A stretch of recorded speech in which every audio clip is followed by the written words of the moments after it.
if I walk over there and sit next to Mr. Johnson and carry my phone, does Google know that I was sitting here and then I moved over there? You're welcome anytime, Judge. Yes or no? I genuinely don't know without knowing I'm what shocked services. you don't know.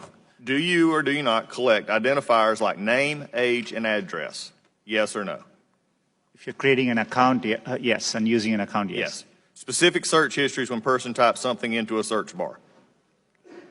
If you have search history turned on, yes. Device identifiers like IP address or IMEI. Depending on the situation, we could be collecting it, yes. GPS signals, Wi-Fi signals, Bluetooth beacons. Would depend on the specifics, but there may be situations, yes. GPS, yes. Yes, if you have location. Voice and conversations when using Google Voice products. We give an option to turn on or off. And But if a person didn't know it, voice and conversations when using Google Voice products. Yes. We only record when they initiated with OK Google and then say the terms after.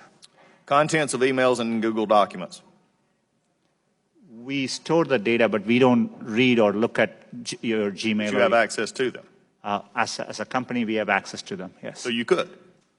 Saying you don't or don't. I'm not asking do you or don't. I'm saying you could, though there is a possibility. We have clear established policies on how we would do that data. And their privacy policies, speaking of that, has changed 28 times, including 8 times since January 2016.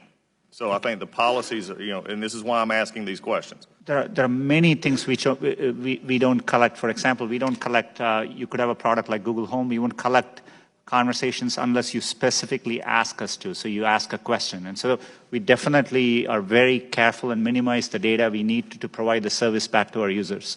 Why, number one, does Google need all this information? We can answer that in the fact that 86% of your revenue comes from advertising, so we know you manipulate the data in some ways. However, can you explain what you do to minimize this data, which is generally an accepted standard practice among those who collect data? Our goal is, but we are providing, for example, if we are providing you a service like Gmail, which we have done for 15 years, that data, we need to store it for our users, so they expect us to. So we are trying hard to match users' expectations. We don't need, our data for advertising, as I said earlier, most of it comes from just the keywords you type. And so, we need minimal data to do advertising. We give you options to turn ads personalization off. We store most of the data we do today to help give users the experience they want, and that's what we're trying to do.